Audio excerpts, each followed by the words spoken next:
It's that amazing that things happen early that can influence long-term outcomes. And what epigenetics is telling us is actually how it happens biochemically.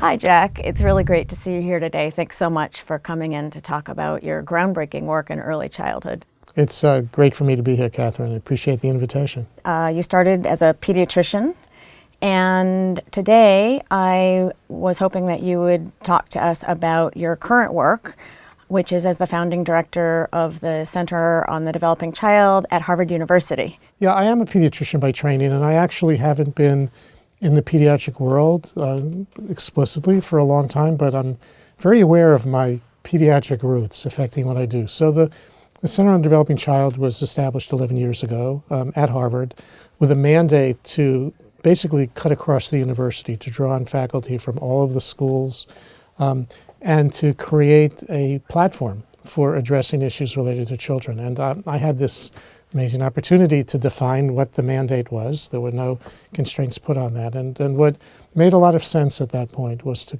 build a center that had as its core going deep into wherever the leading edge is on our understanding from a science point of view about what do we understand about the origins of health and development early in life and how it plays out. How can we use science to understand differences in trajectories? Why do some children do better than others? Why do we have predictable disparities related to social class, related to adverse experiences? And in the beginning, for the first several years, we drew faculty from across the university and worked at synthesizing and making science available to the policy arena, to the general public. And then about a half a dozen years ago, we evolved to the point where we continue to think about using science as a way to educate policymakers and decision leaders about the science of health and development, but increasingly have been looking at the fact that this revolution that's going on in science right now is generating so many new insights that we should be using it not just to educate people, but to think about how we could use it as a source of fresh thinking and new ideas about how could we think about what policies and practices of the 21st century would look like, as opposed to just say, this is what we know about development. So we have a science-driven innovation agenda right now for our center and have been working on building that. So what is that revolution? What are those insights? So the revolution is breathtaking, right? The end of the 20th century, 1990s, we had the decade of the brain. We had the Human Genome Project. We now have an explosion of new understanding in molecular biology and epigenetics that's driving radical changes in medical care. This notion of precision medicine, where we kind of understand at a much deeper level how life experiences in the environment shapes genetic predispositions and results in differences in health, differences in learning. So this is truly a biological revolution we're living through right now. And it's helping us open up the black box of how do differences in life experiences affect outcomes. You know, we've known for a long time in this country and everywhere in the world that children who grow up facing hardship and adversity are statistically more likely to have more problems learning, more problems in school, more problems with health as they get older, and not live as long. That's a universal experience. And we've always kind of said, well, gee, you know, what can we do about that? Now, kind of getting a deeper understanding of how experience actually gets into the body, how it affects the brain, how it affects the cardiovascular system, the immune system. This is an incredible opportunity to generate new ideas, fresh thinking from a policy perspective and a programmatic perspective, rather than just continuing to do things as we've been doing them. So it's a great opportunity. So when you talk about adversity, can you say a little bit more about what you mean by that? Sure. What does that look like, and when does it occur, how does it occur, right, and how does it affect children? Right, so I can answer that on three levels. Okay, first there's the obvious level of what kind of general knowledge is that children who grow up in circumstances that are burdened by deep poverty or significant economic insecurity, exposure to violence, substance abuse in a family, the kinds of things that basically have a daily kind of wear and tear effect on kind of people just having to deal with basic survival issues. So in that kind of an environment with those kinds of pressures, there's a lot of mental and developmental energy taken up with just meeting the basics, as opposed to being able to create an environment that's paying much more attention to kind of the environment in which children are growing up. Your grandmother could tell you that all that hardship, violence, substance abuse, mental illness, that can't be good for you. It can't be good for your health. It must have a wear and tear effect. So as we think about adversity and think about how science can be useful, what we're focused on is what's happening inside your body when you're under a lot of stress. I mean, everybody knows what stress feels like physically. Everyone, even the most economically secure and well-educated people, many of them deal with tremendous amounts of stress. And we know physically when you're stressed, you feel your heart's racing, you feel maybe tension, headache, a knot in the pit of your stomach. That's your stress system activating to kind of deal with threat, the fight or flight response. And what we're understanding now, especially early in life, is when that stress system is activated most of the time, it is affecting the development of the circuitry in the brain. It's affecting your cardiovascular system. It's affecting your metabolic system. And so when I talk about adversity and I talk about stress, I'm thinking not just about what causes it, but thinking about what it is doing inside our bodies, inside our brain, inside our immune system, that is making us either more likely to be healthy and effective learners or more likely to be having problems. And that gets to the heart of thinking differently about what we can do now that we understand more about what's going on. So when you say early, are you thinking about kindergarten? Are you thinking about pre-K? What is early? What do you mean by early? I'll tell you what, it's less important what I mean and what we know from science, right? So early, for some people earliest, we should just start at birth, okay? But actually, there are a lot of things that happen before birth that affect developing systems. Even things like your metabolic system and your immune system can be affected by things that are happening before birth. For example, many of the toxins in the environment, neurotoxins, like mercury and lead, those kinds of things. The younger you are, the more vulnerable your brain is, and that goes even before birth. So prenatal, the whole prenatal period is not just this black box where nothing's happening. And actually now we even know whether a life is likely to be more or less at risk for problems begins at the moment of conception. It begins with the health of the mother-to-be and the father-to-be at the time of the beginning of the pregnancy. So there's an intergenerational cycle here. So there's no such thing as it ever being too early. It starts very early.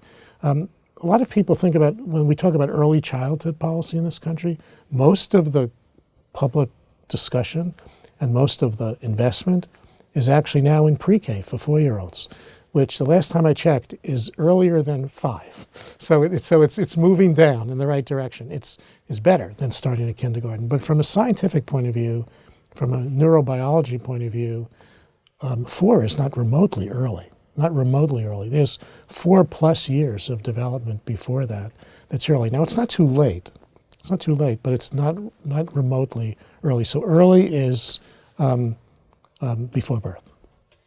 So you mentioned epigenetics, which I know is a really fascinating new area of science. Could you say a little bit about what that is? Yeah, boy, this is something I think over time more and more people will understand it. It's a relatively new field.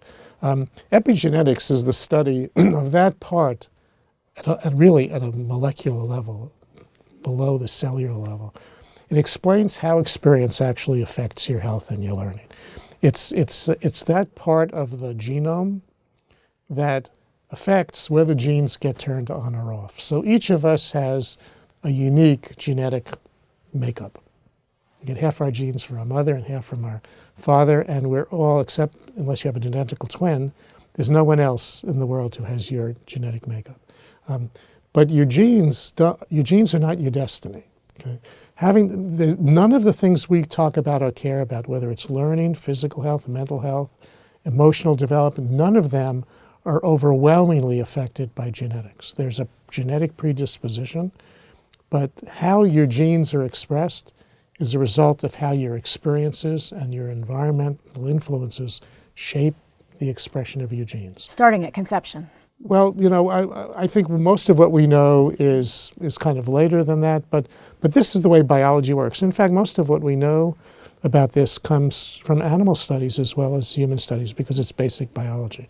But so epigenetics is the study of how at the molecular level this actually happens, that experience shapes gene expression. It's literally at the point of looking at how different chemical groups that get attached to some molecule based on whether you're in a supportive environment or an adverse threatening environment will literally affect that molecule, that will affect whether that gene turns on or off, that can have an impact on how you deal with stress when you're an adult. I mean, it's that amazing. It's that amazing that things happen early that can influence long-term outcomes. And what epigenetics is telling us is actually how it happens biochemically. And what are the implications for future generations? Is there a longer-term impact than simply that individual? This whole question of how experience shapes our biology, which is fundamentally true. Question often comes up is this just one generation at a time, or are some of these things transmitted from generation to generation? So the honest scientific answer to many of these questions is we really have a lot more we need to learn.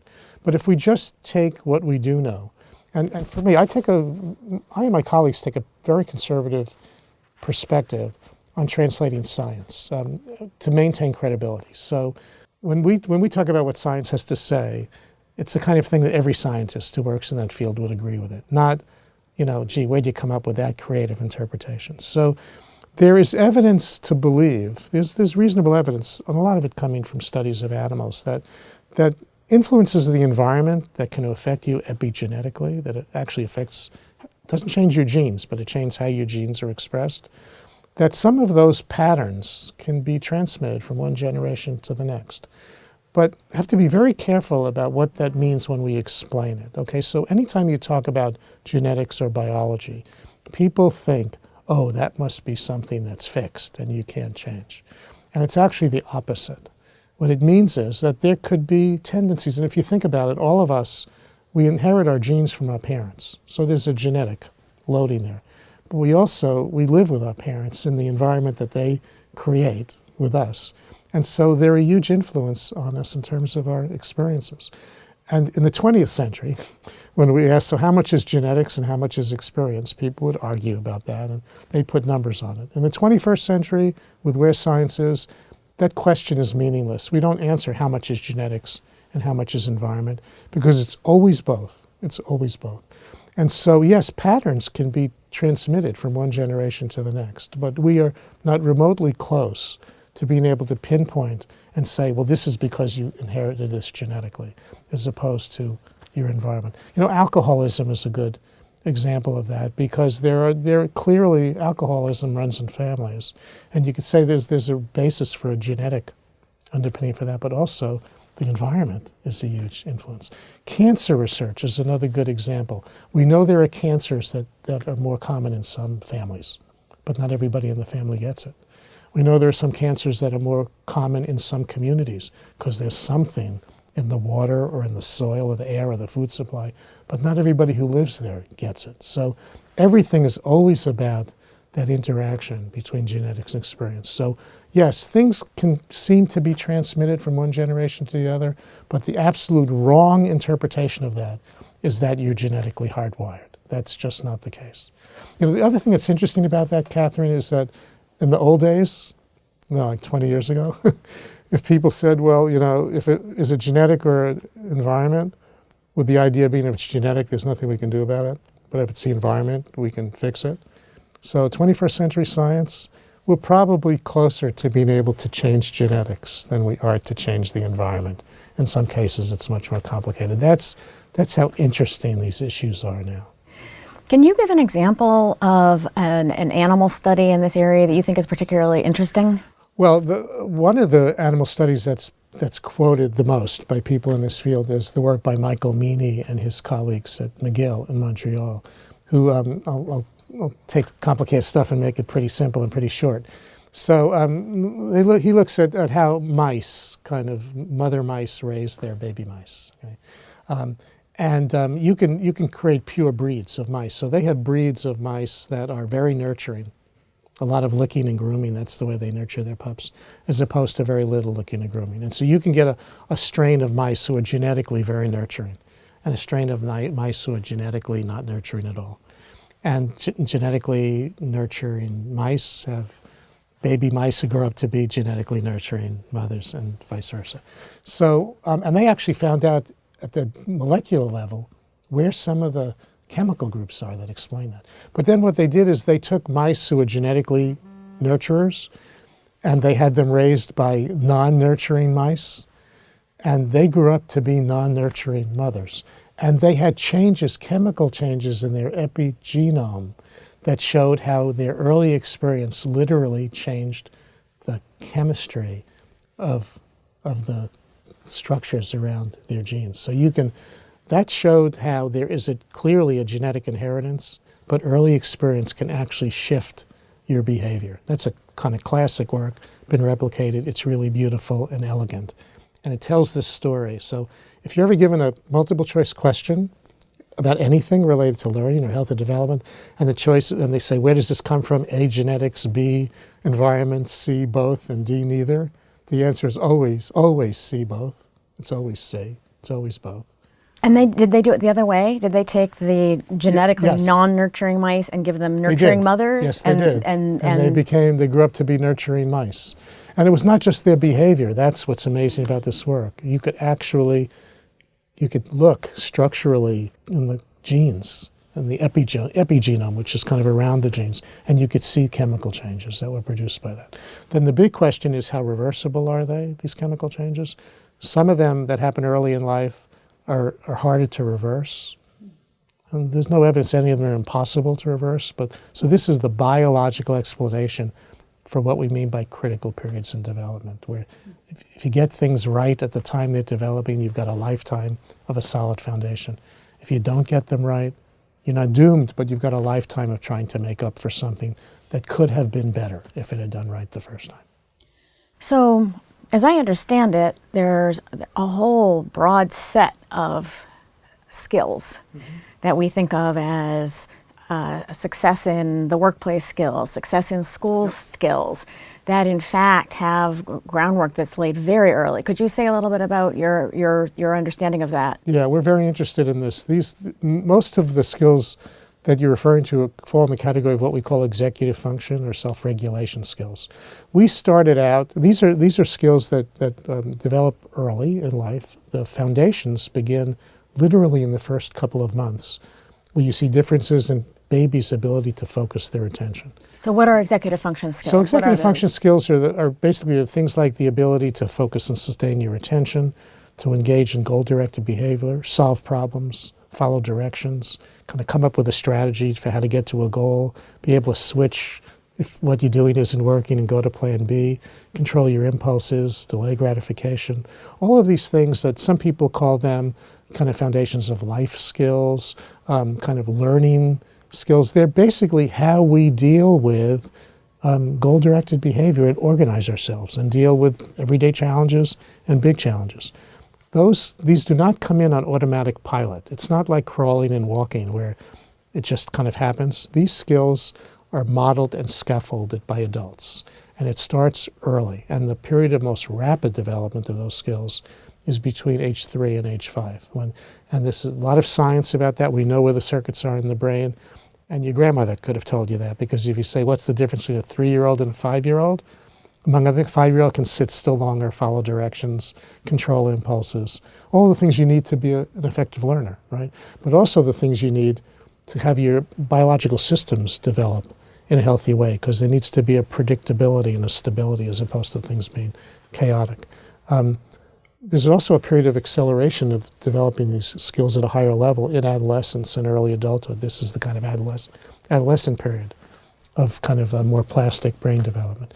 We started out thinking about those as very important because they're essential for nurturing caregiving. So in order to create a well-regulated environment in which healthy development takes place, you need an adult who can create some sense of order and predictability and be responsive and focus attention and problem solve And so in the beginning of the work that we're doing around innovation, we called these kind of how to build caregiving skills.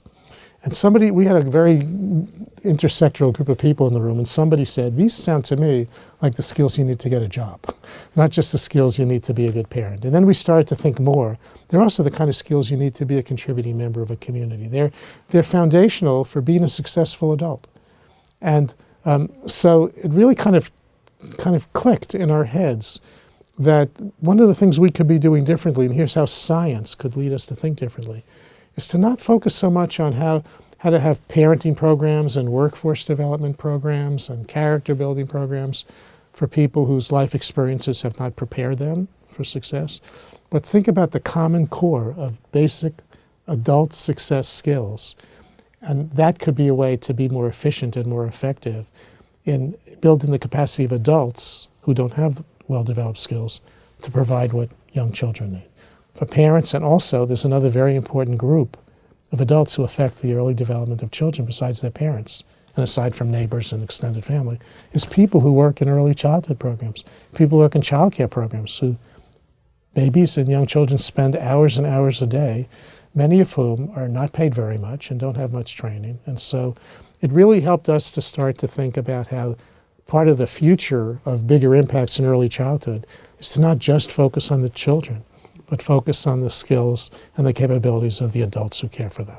And not just their skills, but to help them turn their lives around. So all of a sudden, workforce development and how to get to economic self-sufficiency and parenting skills to get to be an effective caregiver are kind of sitting on the same foundation of the same skills. That's a very concrete example of using science to think differently. So you've been in this field now for several decades, a while. How would you characterize the change you've seen over that time in people's understanding of this and its potential contribution to how we think about the foundations of our society? Yeah, it's been obviously a huge change, and the field goes back longer than my involvement in the field. But in the beginning, the field was mostly focused, beginning with the Great Society War on Poverty programs in the 60s. It was about school readiness. Head Start began with this notion that if you provided enriched experiences for children. Actually, the original Head Start program was a 6-week summer program before kindergarten. And the idea was that we could improve development. We can change the trajectories. Kids would come with more kind of pre-academic skills. And so for a long time, the focus in early childhood was on school readiness exclusively and on figuring out what programs would produce good impacts. So it was kind of an outcome-based focus.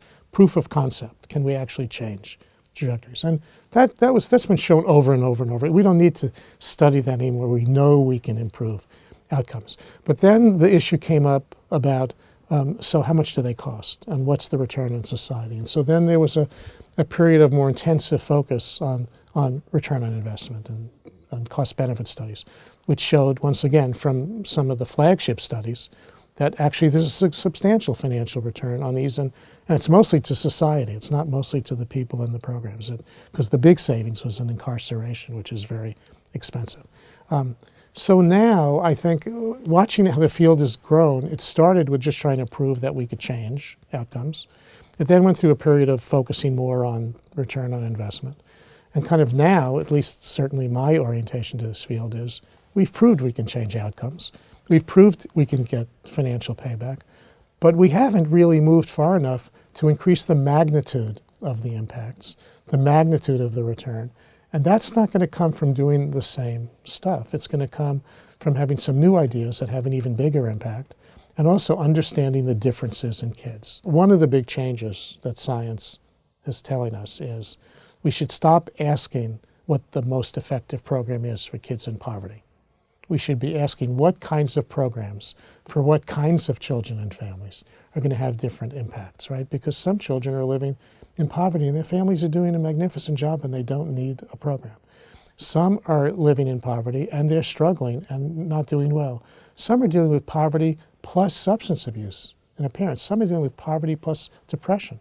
Some are dealing with different combinations of that and violence. So why would anybody think that the question should be, what's the best program, regardless of what the mix is? So this is, I think, the new era And the science has a lot to bring to the table, which is a much more of a segmentation approach here. Much more of, rather than asking what's the best evidence-based program, to ask what's working for whom and why, and in what context, and what's not working for whom, and move toward a much more differentiated set of interventions. That's grounded in 21st century science. So another way to think about the field changing is, in the beginning, most of the people who kind of drove the field were driven by a moral imperative to reduce the injustice of inequalities that were not inevitable at birth. That's the big thing. Kids who do poorly because of adversity were not born that way. It's because of their life experiences. It's preventable. So there was a big moral responsibility drive for the field early on. It got balanced with a green shade return on investment kind of mentality. I think it's not either or. For me, the tent's getting bigger.